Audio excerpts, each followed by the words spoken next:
Good morning friends. Discuss करने वाले हैं आज हम डेटाबेस फार्मूलाज को, जिसमें कि हमने डी सम और डी काउंट लिखा हुआ है। ठीक, वैसे तो यहाँ देखिए और भी कई सारे फार्मूलाज हैं जिसकी कि सेम फार्मूला जो आर्गुमेंट्स पूछे जाते हैं। जैसे अगर मैं यहाँ लिखूँ डी सम, तो देखिए जो आर्गुमेंट इसमें पूछे जा रहे हैं, यानी कि database field and criteria, same चीज़ें पूछी जाएंगी आपसे। अगर आप डी काउंट यूज़ करते हैं, हमने यहाँ पे मान लीजिए मेंशन करा डी काउंट, ब्रैकेट स्टार्ट किया, देखिए सेम चीजें पूछी जा रही है, डेटाबेस फील्ड क्राइटेरिया। या फिर अगर आप डी काउंट ए भी यूज करते तो भी आपसे सेम पूछा जाएगा। ठीक, तो इसलिए मैं आपको दो फॉर्मूले का डिस्कशन यहाँ पे कर रही हूँ। अगर आपको इन केस किसी भी आर्गुमेंट में या किसी भी टर्म में बाकी फार्मूलाज में कोई दिक्कत आता है तो एक बार कमेंट में जरूर बताइएगा, मैं उसको रिसॉल्व करने की कोशिश जरूर करूंगी।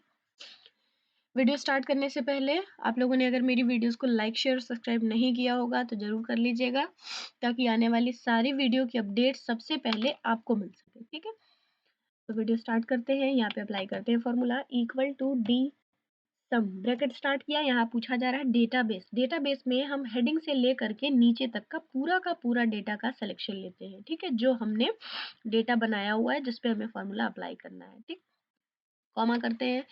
फील्ड, फील्ड वहाँ से लेते हैं जिसमें से हमें रिटर्न मिलना होता है। तो डी काउंट में भी आपको न्यूमेरिक ही चाहिए, मैक्स में भी न्यूमेरिक चाहिए, मीन में भी न्यूमेरिक चाहिए, काउंट में भी न्यूमेरिक चाहिए, काउंट ए में भी न्यूमेरिक वाला ही चाहिए। ठीक है, तो उस तरीके से हम सबके लिए नंबर ऑफ एम्प्लॉयज या फिर सैलरी वगैरह इस तरीके की वो सेल ले सकते हैं जिसमें कि न्यूमेरिक वाली वैल्यूज अवेलेबल हो।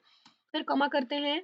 क्राइटेरिया, क्राइटेरिया में आप कुछ भी रख सकते हैं, या तो जेंडर या डिपार्टमेंट या लोकेशन। ठीक, बट ऐसा नहीं है कि हम सिर्फ एक ही रख सकते हैं, जबकि काउंट इफ में सिर्फ हम एक ही कंडीशन दे पाते थे। अगर हमें मल्टीपल कंडीशंस देना होता था तो हमें काउंट इफ्स की जरूरत पड़ती थी। तो ये फॉर्मूला सीधे सीधे उन दो की जगह पे अकेला काम करेगा। फिलहाल तो हम एक लगा रहे हैं, ब्रैकेट क्लोज करके और एंटर करते हैं। यहाँ पे हमें 47 मिला है क्योंकि ये स्पेस है, तो ये क्या कर रहा है, पूरे को जोड़ दे रहा है। ठीक, अब हम यहाँ पे एक जेंडर देते हैं यहाँ पे और एंटर करते हैं। यहाँ पे देखिए मेल जेंडर 28 है, और अगर हम यहाँ फीमेल देते हैं तो क्या मिलता है आंसर हमें, फीमेल 19 है। ठीक है, तो ये सिर्फ एक कंडीशन हुआ कि आपके कंपनी में मेल कितने हैं और आपके कंपनी में फीमेल कितनी है। लेकिन अगर हमें ये सारे डिपार्टमेंट भी चाहिए कि फीमेल का इस डिपार्टमेंट का इस लोकेशन का रिकॉर्ड चाहिए, तो फिर से वापस चलिए, कुछ नहीं करना, बस सिर्फ यहाँ पे आपको क्राइटेरिया को यहाँ से पूरा का पूरा सिलेक्शन दे देना है क्राइटेरिया के साथ, बस और कुछ नहीं करना। क्लोज करके एंटर कर दीजिए। अबे फिलहाल सिर्फ जेंडर के हिसाब से दे रहा है, मैंने यहाँ से परचेज उठा लिया और उसके बाद लोकेशन में मैं दे रही हूँ कोलकाता। देखिए यहाँ पे 7 हो गया। अब लोकेशन में मैं दे रही हूँ कोलकाता। आप चाहे तो कुछ भी दे सकते हैं, अगर इलाहाबाद देंगे तो शायद ना मिले क्योंकि डेटा में इलाहाबाद से फीमेल है, इलाहाबाद से भी साथ ही है। एक बार मैं आपको इलाहाबाद भी दे के दिखा रही हूँ और यहाँ पे मैं 3 कर दे रही हूँ। ठीक है, तो यहाँ से मैं इलाहाबाद को कॉपी कर रही हूँ और यहाँ पे मैं आप लिख भी सकते हैं, मैं कॉपी कर रही हूँ थोड़ा जल्दी होने की वजह से, बट आप चाहे तो लिख भी सकते हैं। ठीक है, अच्छा देखिए यहाँ पे फीमेल परचेज इलाहाबाद से 0 दिखा रहा है क्योंकि ये जो है ये सेल्स डिपार्टमेंट का है। ठीक है, तो फिर हमें यहाँ पे पहले सेल्स होता तो जाकर के ये वाला आंसर मिलता। आई थिंक समझ आ गया होगा। नेक्स्ट वीडियो नेक्स्ट फॉर्मूले की ओर चलते हैं। यहाँ पे डी काउंट पे इक्वल टू का फॉर्मूला लगाया, लिखा हमने डी काउंट, ब्रैकेट स्टार्ट किया।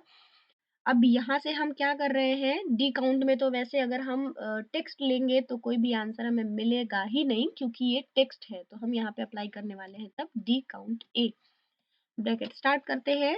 अब डी काउंट और count A count if in सबों में डिफरेंस जानने के लिए आप लोग पहले की वीडियोस को देख लेंगे। डेटाबेस पे चलते हैं, पूरा का पूरा हमने यहाँ से डेटाबेस पिक कर लिया है, कॉमा करते हैं।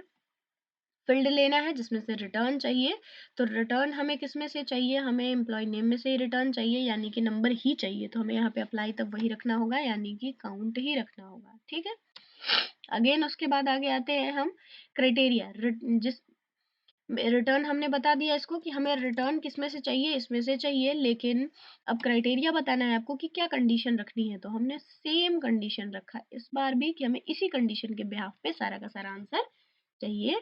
एंटर करते हैं, यहाँ मिला आपको 1, यानी कि फीमेल सेल्स एंड इलाहाबाद से सिर्फ एक ही रिकॉर्ड है, फीमेल सेल्स इलाहाबाद से। अब फीमेल वेयर हाउस से है, उसके बाद फीमेल परचेज से है, ठीक है। लेकिन इलाहाबाद का रिकॉर्ड जो है एक ही है, उस एक में 3 है, ये पता लगा आपको कि उस एक में 3 रिकॉर्ड है, बट है आपके पास एक ही रिकॉर्ड, ठीक है। ओके, आई थिंक समझ आ गया होगा, नहीं आया होगा तो फिर एक बार बताइएगा मुझे, मैं दूसरे तरीके से या दूसरे डेटा पे एक्सप्लेन करने की कोशिश करूँगी, ठीक है? बट एक बार प्रैक्टिस करेंगे तो ज़रूर आ जाएगा। Okay, thank you.